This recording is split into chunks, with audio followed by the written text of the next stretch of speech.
I'm Amy Walker, Client Acquisition Specialist, and I help small business owners and entrepreneurs create consistent, predictable sales.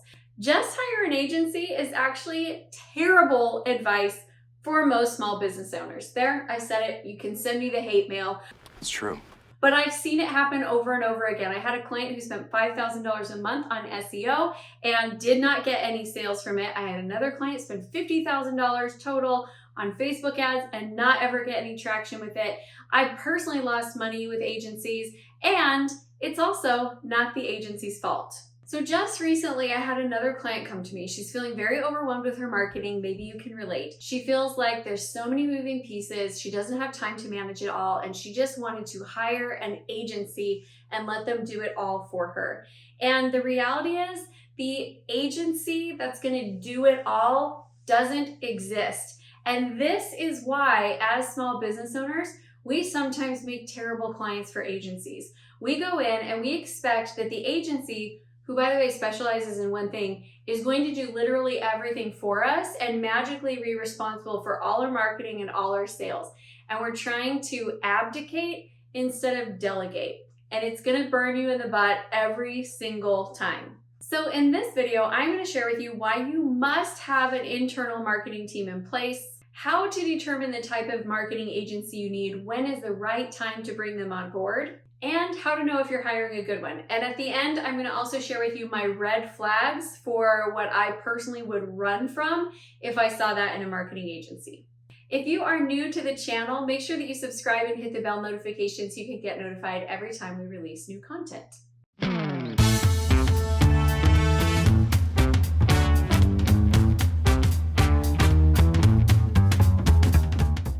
So friends, it's really not the marketing agency's fault that we have unrealistic expectations. That's on us. I don't know. Agencies are specialized. They do not do everything that you could possibly want them to do. They're going to focus in one or two, maybe three different areas, but they kind of have their sweet spot, their bread and butter, the thing that they have nailed, and they know how to do that really, really well. But if you've been following me at all, if you've watched any of my content on how to put together a marketing plan, I never recommend that you have all of your eggs in one marketing basket. It's really expensive, it's really volatile, it's unpredictable, and when it's not working, literally everything in your business sucks. So I don't like that strategy anyway. And then when you go and you put all that pressure on a marketing agency and it's a huge chunk of your business, it's kind of setting you up to be disappointed.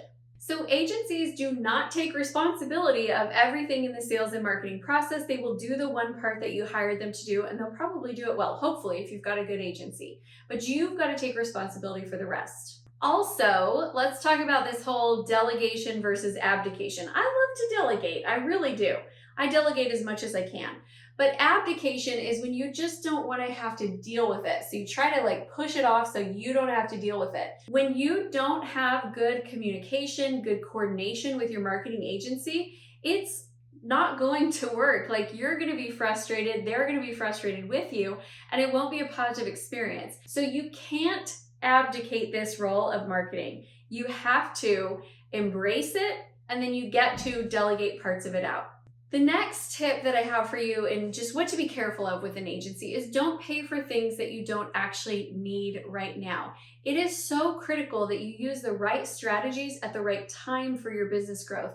And sometimes you'll come across an agency that is a great fit for you down the road, but when you try to jump into it too soon, you're not ready for it and it won't create the traction you're looking for. A great example of this would be like a PR agency. A PR agency is a great thing when you're really ready to scale up your business.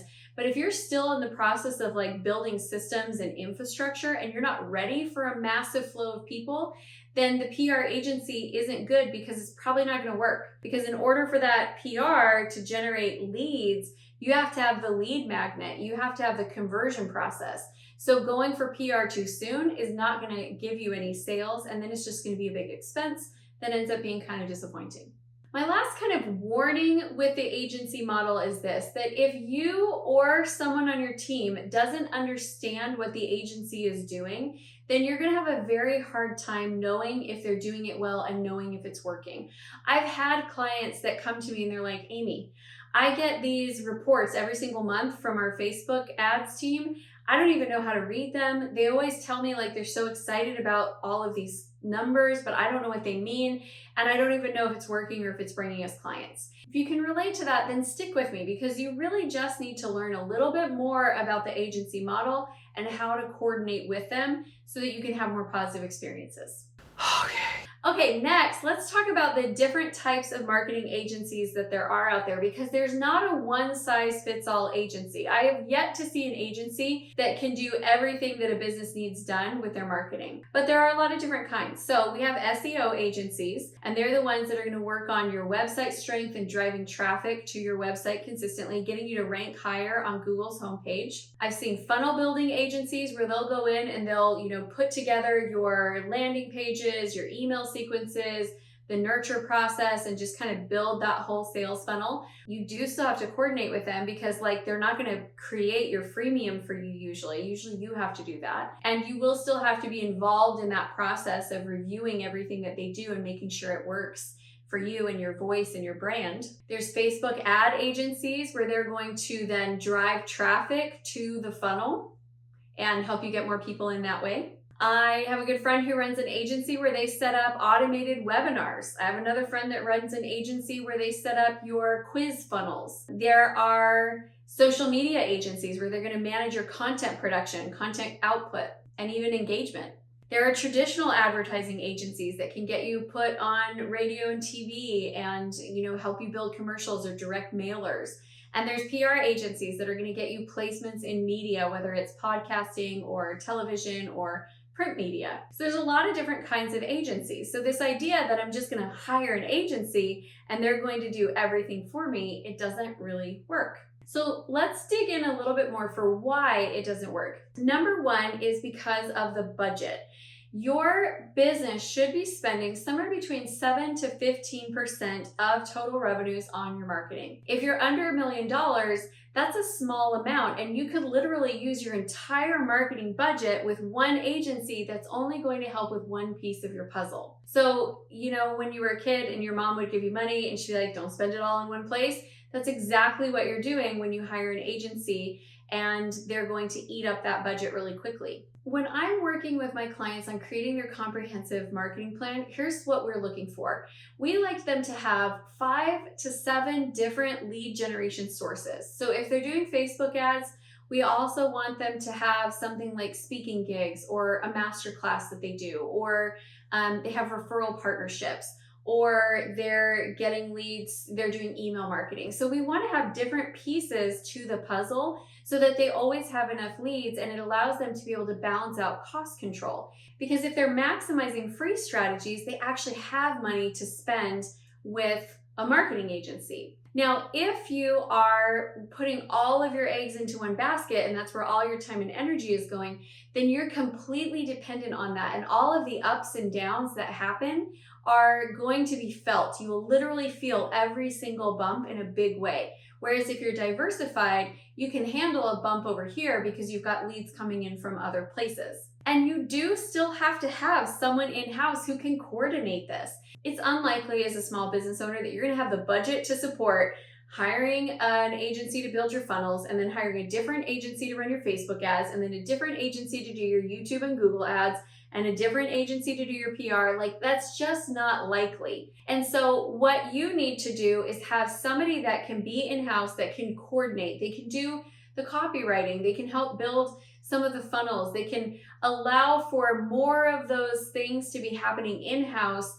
And the best part is you can hire those out for pretty inexpensively. It is not that expensive to get a virtual marketing assistant on your team that can help you get so much of this work done. Then you can hire the agency when it's the right time and you're ready for them. So let's talk about what that looks like. Here are my magical rules for when to bring on an agency. Number 1, when you're ready to scale something that's already working. Number 2, when you understand what they're doing enough to know if they're doing it well. Number 3, when you can afford the ups and downs.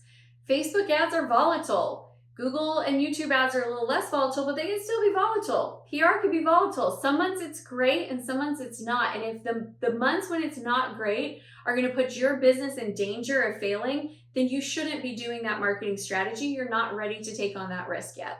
So if you are good on all of those, then it is a great idea to hire a marketing agency, but you want to make sure that you have the right one. I promised that I would tell you my personal red flags, so let's jump into red flag time. First, I will not work with an agency if they own my assets, meaning like they'll build my website for me and maintain it, but they own the hosting of it and it's on their server, and if I leave, I lose my website. I won't touch a deal like that with a 10-foot pole. Or if they're running ads for me, but they want to run ads from their account, not from my account, I want to be able to own that data and that research and make sure that if I switch ad agencies, we can pick right back up with the custom audiences we've been working with. Number two, this one just should be a given, but if they can't or won't give you references of past clients, that's a red flag for me. If you know that your marketing isn't bringing you sales and like you can see that the sales numbers are not going up and all your agency will do is talk about the good numbers, but they won't break down why it's not working, it's probably time to find a new agency. And finally, if they're not listening to you, you know your clients, you know your service, and when you come in with ideas around messaging or strategy, they should be listening to you and then merging their marketing knowledge with it instead of being like, no, we're going to do this. If they're not listening, it's not a good sign. At this point, I appreciate you sticking with me because some of you are probably a little disappointed. You were really hoping that you were just going to be able to find a marketing agency that would magically book you for speaking gigs and podcasts and run your social media and build your funnels and do your email marketing and build your CRM. That agency doesn't exist. What that looks like is creating a comprehensive marketing plan and hiring a marketing assistant. If you hire a marketing assistant, you can get somebody who does all of those things, and then you can outsource when you're ready to just scale up something that's already working. So the best place to start with this is by downloading my Ultimate Marketing Calendar. It's going to show you how to start building your comprehensive marketing plan. And it's going to help you track everything and see what's actually working and what's not. So make sure you go download that below. All right, my friend, now you know what to consider when you're hiring a marketing agency. The next video that you're going to want to watch is how to create consistent 10K months. I can't wait to see you there.